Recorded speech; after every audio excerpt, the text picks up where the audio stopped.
All right, ladies and gentlemen, welcome into the Rocky Top Insider Press Pass podcast. This is Ryan Schumpert. I'm Rick Butler. It is late at night. We are here in Sanford Stadium, but we are here to bring you another edition of the podcast as we're breaking down another Tennessee football game. This time, number 7 Tennessee falls to number 12 Georgia by a score of 31-17 right here in the stadium behind us. There's a lot of different things that we got to get to today here in the next 15 to 20 minutes or so let's not waste any time with it. Ryan, we're going to talk a little offense. We're going to talk a little defense. We're going to talk about a lot of things. But as we sit here right now, just kind of what's going through your mind. I know it's late right now, so I'd imagine that some of those thoughts may be fleeting. I know in my head they certainly are, but I don't know. What are you sitting here thinking about? Well, as you talk about being late, the tip-off at TBA at FCC is in 13 and a half hours, so that's the first thing. But no, when it comes to the game, I think probably the defense. My final score prediction was 23-17 Georgia. So Tennessee got to where I expected them to get 17. But Tennessee's defense, really for the first time all season, did not play a very, very good game. No, and I think that when you talk about the defense, you talk about the pass rush. And that, to me, was one of the biggest takeaways from this game. Because we knew coming into this game that Carson Beck in the last couple of games, he had been turnover prone. He had been being, he was being affected by teams with strong pass rushes, and he was uncomfortable in those moments. Tennessee just didn't make him too uncomfortable a lot during the game. And yes, there were a couple times where Tennessee's pass rush got home and he was able to slip out. It wasn't too many times, but they were effective times. Yeah. One of them was a very critical touchdown in the second half.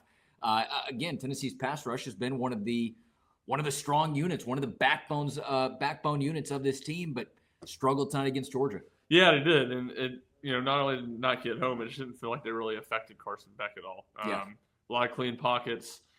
And they were solid in run defenses they've been all season. That wasn't different. They avoided the big play that they'd given up each of the last 2 weeks in the run game, but just not particularly good rushing the passer. And even when they blitzed, they didn't get home or particularly close to getting home tonight. So that felt like a big part of it. Carson Beck had been so turnover prone. One of the big keys to this game, it felt like the turnovers with these two offenses. Tennessee did a good job. They didn't turn the football over, barring how they ruled that Nico play on the last fourth down. I don't know if they called that incompletion or a fumble. But Tennessee couldn't create those turnovers on the other end. A couple near ones with some fumbles that didn't go Tennessee's way for Georgia fumbling the ball, but they didn't make Carson Beck uncomfortable at all.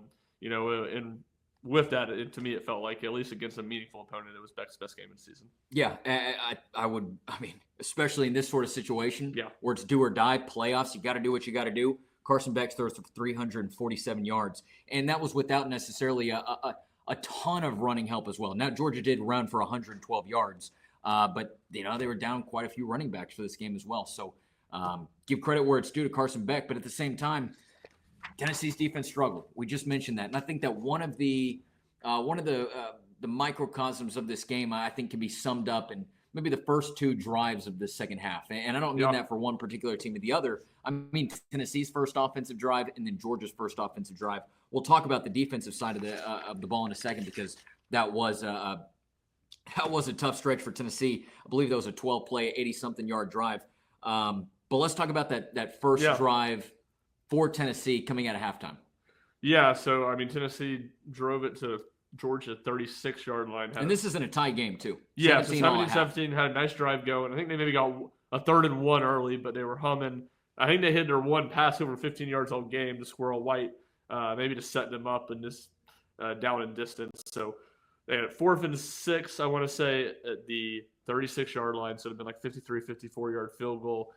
Max Gilbert already hit from 52. Obviously, 4th and 6, that's a doable go-for-it situation. Tennessee instead punts it.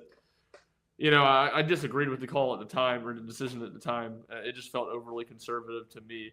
It certainly, you kind of understand where Heupel's coming from, because he's been conservative on a lot of those calls this season because the offense hasn't been very good. The defense has been very good. But at that point, Tennessee's defense was so bad in the third quarter, or in the second quarter.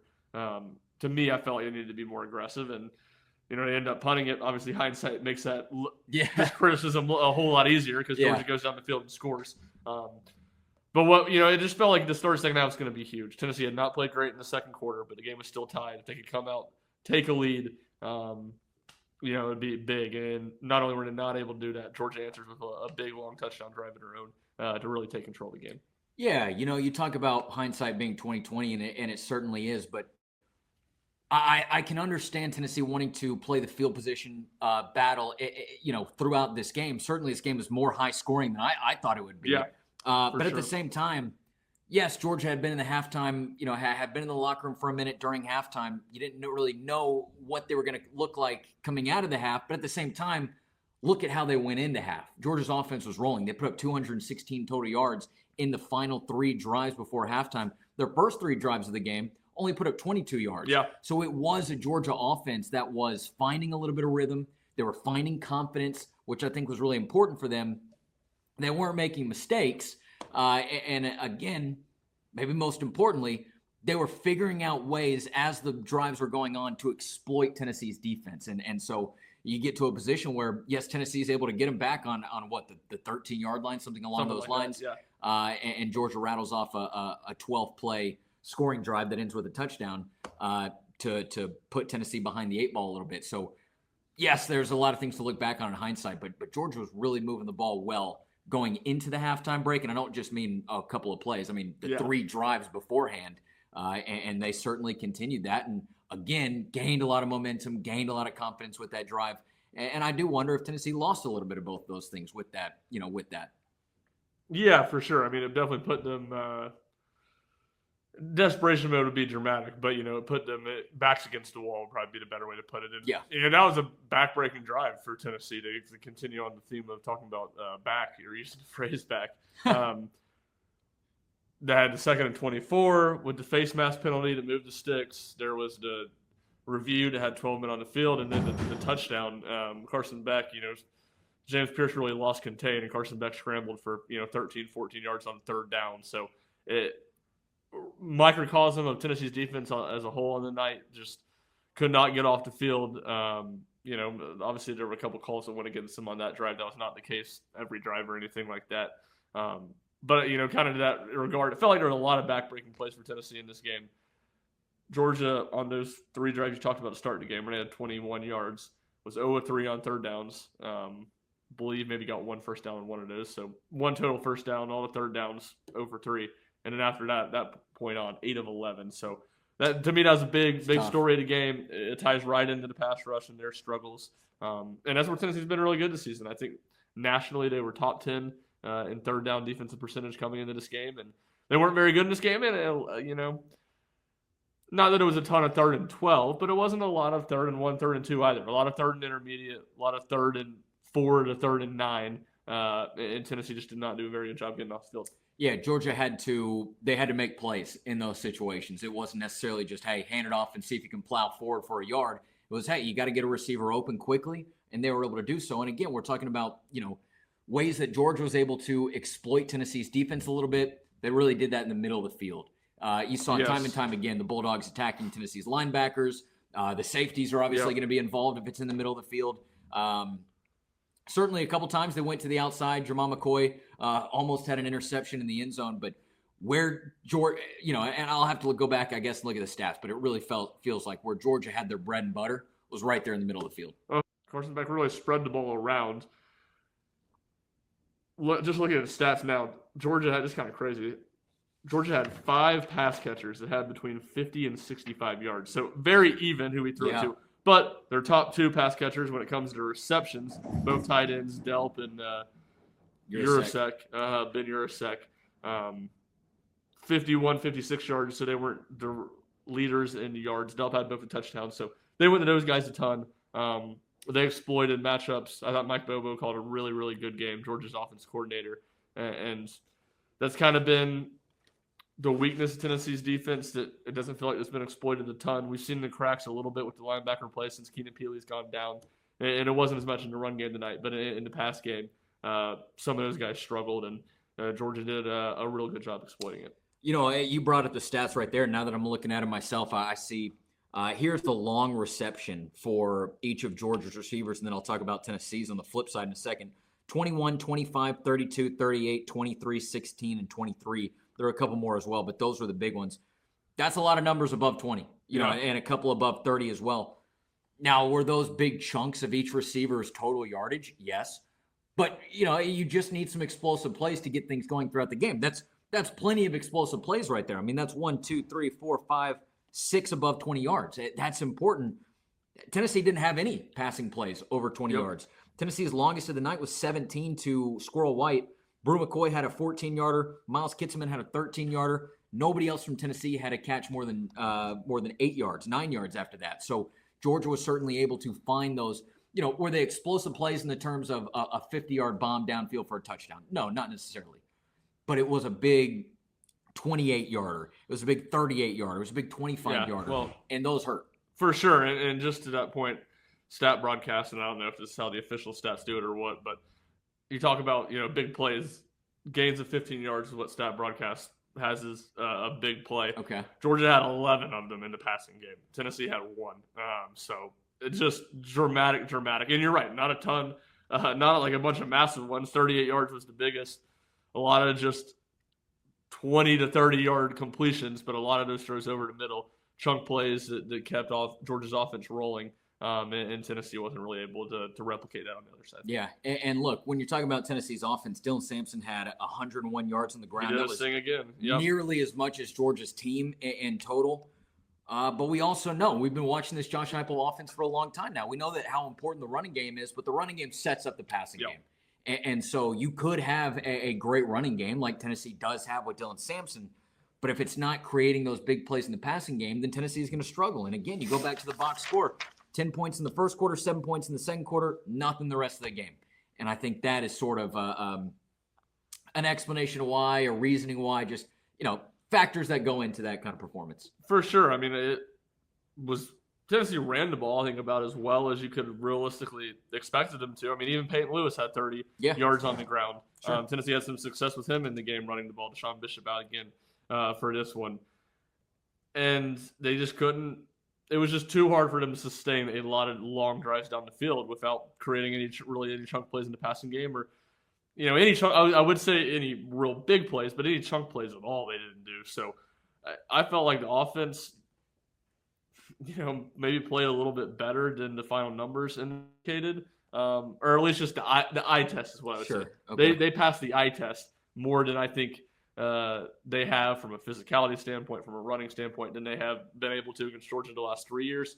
But they just didn't have any of those big plays that you really have to have. They didn't win those one-on-ones in the outside that you have to win against Georgia.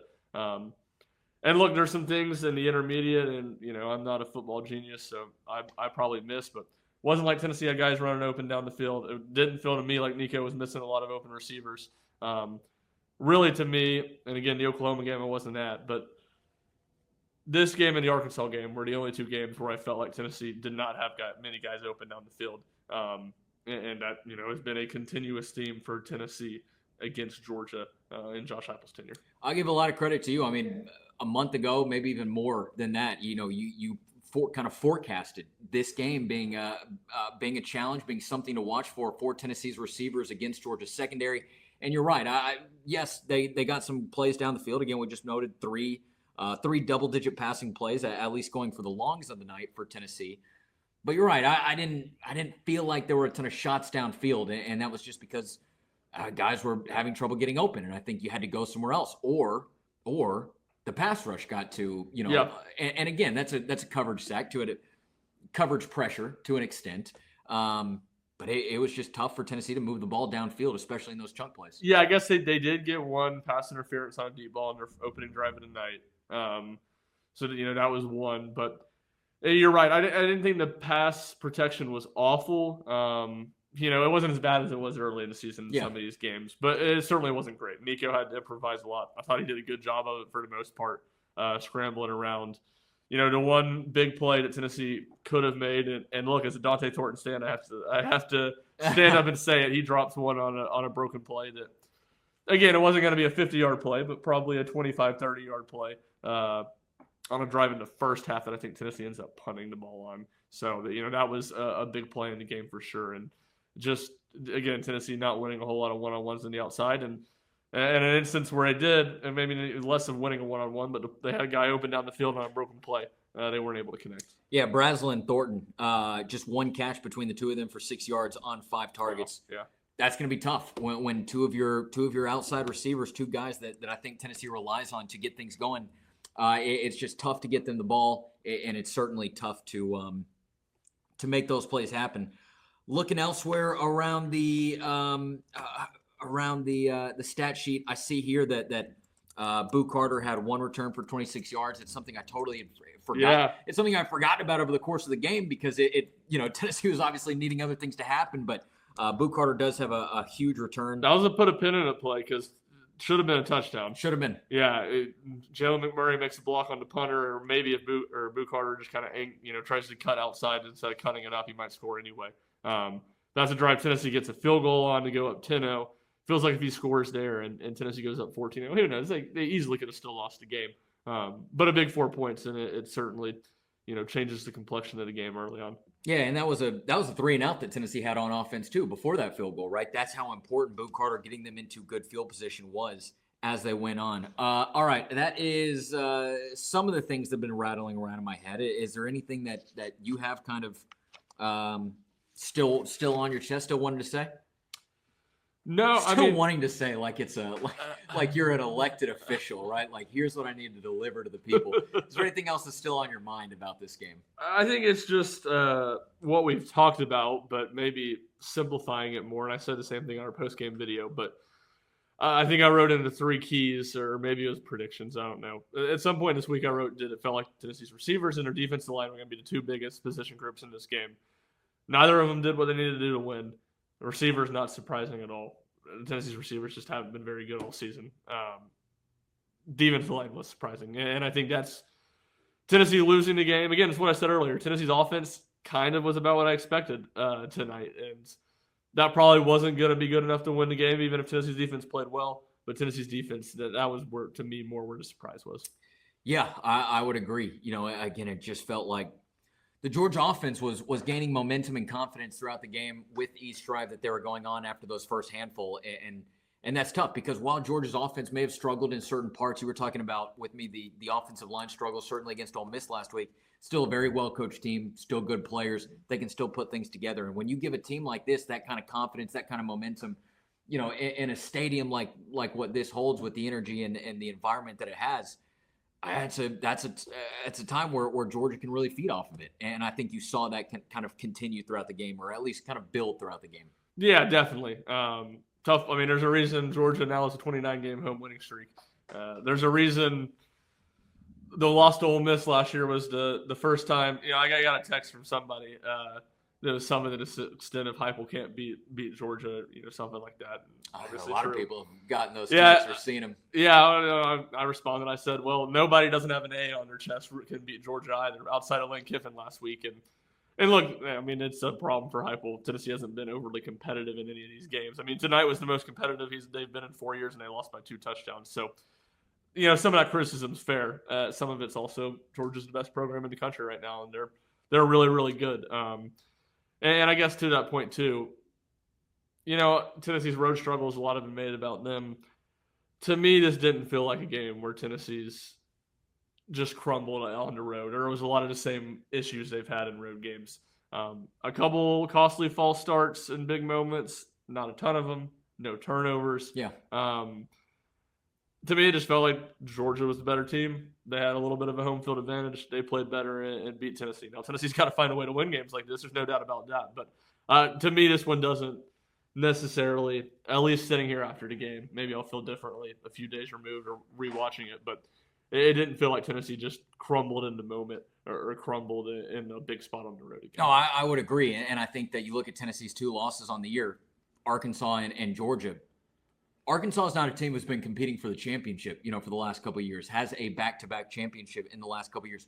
I know that's obviously not this team, but it's a program that knows how to be good. This is a good football team out there. Yeah. Josh Heupel said it himself, and I think that was easy to notice. Now, people obviously want to know the Tennessee side of things. That's what we will bring you here today and throughout the week. But it's a good football team that Tennessee lost to. Tennessee could have done more throughout the game to put themselves in a better position, maybe even in a position to win. But man, now that I think about it too, I mean, Vegas does pretty good. Yeah, a lot of people were talking about that stuff. line throughout the week. Was the line about Nico? Was it not about Nico? Georgia ends up winning by 14, and they put they put an extra 7 points up on the board within 3 minutes. So yeah, they're kind of right there in that area. They don't have all those big buildings in the desert for no reason. That is what they say. That is what they say. All right, you ready to go ahead and maybe wrap this thing up? There's still a lot to do throughout the week. And like you mentioned. A lot of playoff talk we'll have on Wednesday pod. And absolutely. I guess my 2 quick thoughts is that all the Tennessee fans should be doing a Gator Chomp this week. Ole Miss at Florida. I think that's one of the 2 or 3 big games you circle at this point that, Tennessee's got to be rooting for one team to win, and it's Florida in that one. Florida, who's not only trying to play for their bowl life, they're trying to play for 7 wins before the bowl game. Florida's playing well. 8 wins on the year. DJ Lagway is, rejuvenated some things there. He's played well. They played Georgia real well a couple weeks ago in Jacksonville. So Tennessee real well in Knoxville a couple weeks ago. They did, yeah. Overtime. Yeah, 100%. So that game feels like more of a potential loss for Ole Miss maybe than it did earlier in the season or a couple weeks ago. So Tennessee needs help on the college football playoff front, but not dead, and I'm sure we'll get to a lot more of that on Wednesday after we see the new rankings. Plenty more. And BYU lost. I don't know if you've seen this. Since we've been recording, BYU lost. So Big 12 is locked. Seen that. Big 12 is locked in for one playoff team at this point. That is, man, what a wild world of college football that we live in. We're going to be breaking it all down with our good buddy Jack Foster next week. Of course, right here on the RTI Press Pass podcast, where you can find you can find it. Wherever you find your favorite podcast, you can also find it over on YouTube. You can find the video version of it there. It is late. It is nearly 2 a.m. And there's still basketball today, I should say, as we finish this up on Sunday. So we're going to go ahead and get out of here. Going to go ahead and wrap this thing up. This is Ryan Schumpert. You can follow him at rshump00. I'm Rick Butler. You can follow me at Rick_Butler. But otherwise, just make sure you're checking in with RockyTopInsider.com each and every day for the latest Tennessee news, notes, and coverage. Again, number 7 Tennessee falls to number 12 Georgia by a score of 31-17 right here in Sanford Stadium. Thank you very much for listening. We'll see you back for the next one.